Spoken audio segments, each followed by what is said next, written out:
네, 안녕하십니까. 2021년도 성동여행 SNS 서포터지인 김선생의 성동구 이야기 시작해 보겠습니다.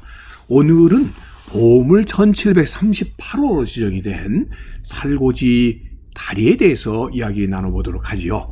자, 살고지 다리에서 만나요. 여러분들과 함께 살고지 다리 여행을 떠나보도록 하겠습니다. 살고지 다리는 여러분들이 잘 아시다시피 이 사근동 쪽에 한양대학교와 이 중량천을 사이에 두고 있는 이 송정 제방 사이에 놓여 있는 다리가 바로 살고지 다리가 되겠습니다. 지금 전철이라든지 일반 자동차 또 일반 보행자들은 지금 성동교화를 이용해서 이 중량천을 넘나들고 있습니다만 조선시대에 세워졌던 바로 이 중량천 위의 다리가 살고지 다리가 되겠습니다. 자, 지금 성동교 쪽에서 본 사진이 되겠는데요. 자, 지금 이 살고지 다리는 중간 부분에서 이 홍수 등에 의해서 다리가 훼손됨에 따라서 현재는 중간 사근동 쪽은 예전의 돌다리가 그대로 유지가 되고 있고요. 송정동 쪽은 현재 이렇게 콘크리트 다리로 만들어져서 어떤 의미에서 과거와 현재의 공법이 공존하고 있는 다리다 이렇게 볼 수 있겠습니다.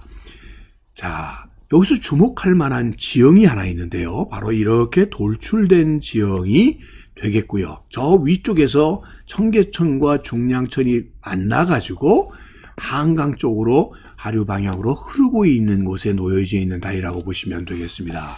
자, 이 다리의 원래 이름은 살고지가 되겠는데요. 흔히 살고지 하니까 이 화살, 고지, 화살이 꽂힌 다리다 이렇게 이해하기가 쉽습니다. 그래서 이 살고지 다리에 대한 명칭이 이 응봉 일대에 매사냥을 나왔었던 사람들이 이성계가 화살을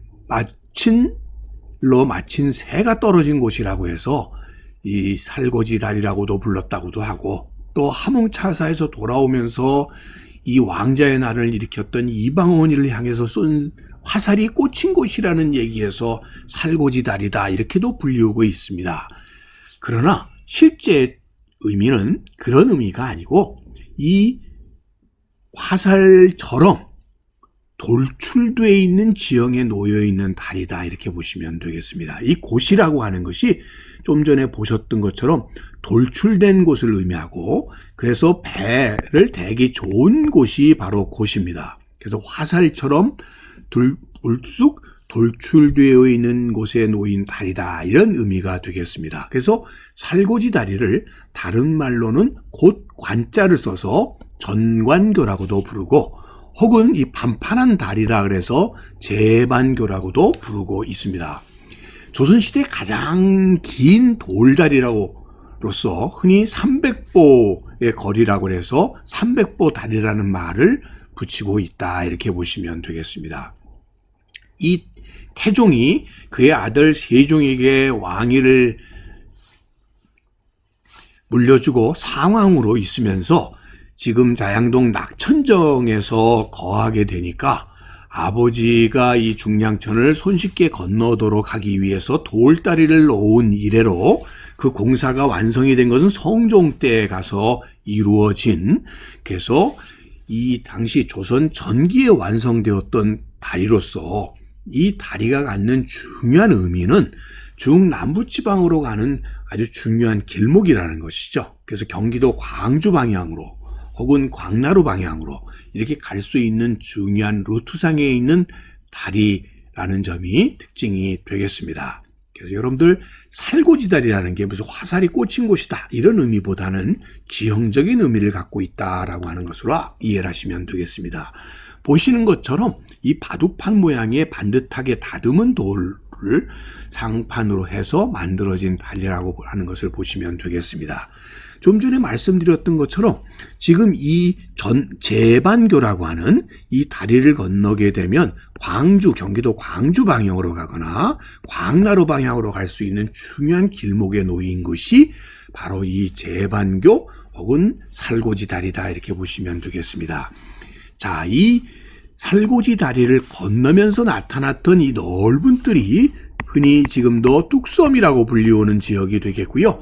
이것은 말 목장으로서 국가에서 필요로 하는 말들을 방목해서 키웠던 곳이 되겠습니다. 그것으로 넘는, 그래서 지금의 성수동 쪽으로 넘나드는 중요한 다리가 바로 이 살고지 다리였다라고 보시면 되겠습니다.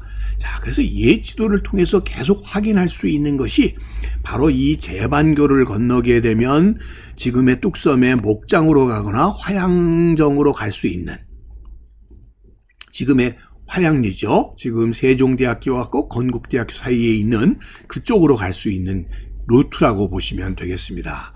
자, 대동여지도에서도 제반교를 거치면서 소위 살고지 뜰이라고 하는 전관평으로 나아갈 수 있고 거기에서 광주 방향으로 갈 수 있었다라는 것을 확인해 볼 수가 있겠습니다. 동국여도에서도 그런 것을 확인해 볼 수가 있겠고요. 자, 이 근래에 와서도 이 왕십리역을 거쳐서 사근리를 거치면 전관교라는 것이 있고, 그래서 사근동과 지금으로 따지면 송정동 사이에 전관교가 있었다 이렇게 보시면 되겠습니다. 예전에 그래서 임금님이 저 경기도 여주 영릉을 참배를 하신다든지 아니면은 경기도 광주의 헌능, 인능 등을 가시려고 할 때에는 반드시 이 다리를 건너지 않으면 안 되게 되었던 것이죠. 그래서 이 왕십리 쪽에서 거쳐서 살고지 다리를 거쳐서 화양정을 거쳐서 광나루 방향에 이런 루트를 사용했었다는 것을 알 수가 있겠습니다. 그렇기 때문에 일제강점기에 들어서도 바로 이쪽으로 오는 전찻길이 일찍부터 놓이게 되었으니 바로 이 전찻길이라는 것이 이 루트로 이렇게 와서 왕십리역을 거쳐서 가게 되는 거고요. 이 왕십리에서 경원선과 만나게 되도록 돼 있었다 이렇게 보시면 되겠습니다. 자, 광희문 쪽에서 오는 이 큰 신장로, 바로 여기가 현재 왕십리 5거리가 되겠고요. 여기가 바로 지금 왕십리역이 되겠죠. 지금 여러분들 성동 경찰서가 있는 곳이 예전에는 경성 화원이 있던 곳이 되겠고, 이렇게 해서 경원선 기찻길이 왕십리역에서 만나는 그쪽으로 이런 육로가, 신장로가 뚫렸었다 이렇게 보시면 되겠습니다. 지금 이게 성동교가 되겠고요. 요것이 바로 살고지 다리가 되겠고, 현재 여기가 한양대학교가 되겠습니다. 자, 그리고 건너편 쪽이 여러분들 송정동 지역이 되겠고, 그래서 이렇게 넘어가는 다리가 되겠고요.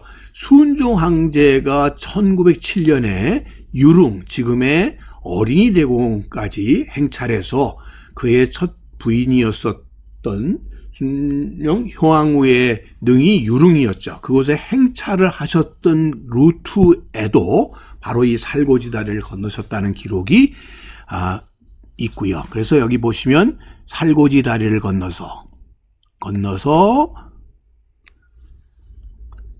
가셨다라고 하는 것이 되겠고요. 1926년에 순종 자신이 돌아가시고 난 뒤에 이 장례 행렬이 바로 이 살고지 다리를 건너서 유능에 가서 묻히게 되는 것이죠. 그런 의미에서 이 순종 황제를 마지막으로 이러한 거둔길의 행사가 벌어졌던 것이 살고지 다리다 이렇게 보시면 되겠습니다. 1938년도에 와가지고 이 살고지 다리를 대신하는 성동교가 개통이 되게 됩니다.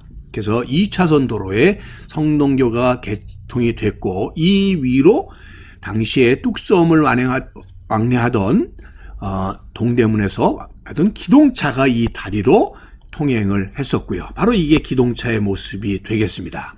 자, 이렇게 2차선의 도로가 놓였다가 66년도에 되면 이 다리의 폭이 2배로 늘어나게 돼서 오늘날의 모습을 갖추게 되었다. 이렇게 보시면 되겠습니다. 자, 이렇게 되면서 기존의 살고지 다리는 그 기능을 잃어버리게 됐다. 이렇게 보시면 되겠습니다.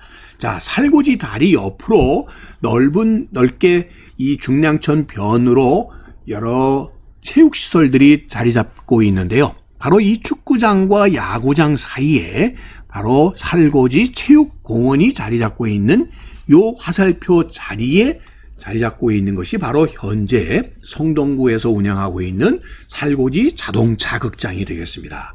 올해 2021년에 바로 이 자동차 극장이 많은 좋은 영화를 가지고 시민들에게 상영을 하는 행사를 벌이고 있는데요. 라라랜드, 어바웃 타임 등의 아주 재밌는 영화들을 4월 23일 금요일부터 5월 5일 수요일까지 7시 반에 부터 이렇게 상영을 한다고 합니다. 참석은 누구나 입장료, 주차비 없이 성동 주민 누구나 이곳에 참여할 수 있습니다. 자, 여러분들 살고지 다리도 구경하시고 살고지 체육공원에서 벌어지고 있는 이런 영화 감상도 함께 하시는 시간 하시면 참 좋겠다 싶어서 오늘 꽃밭을 가꾸는 김 선생이 여러분들에게 전해드렸습니다.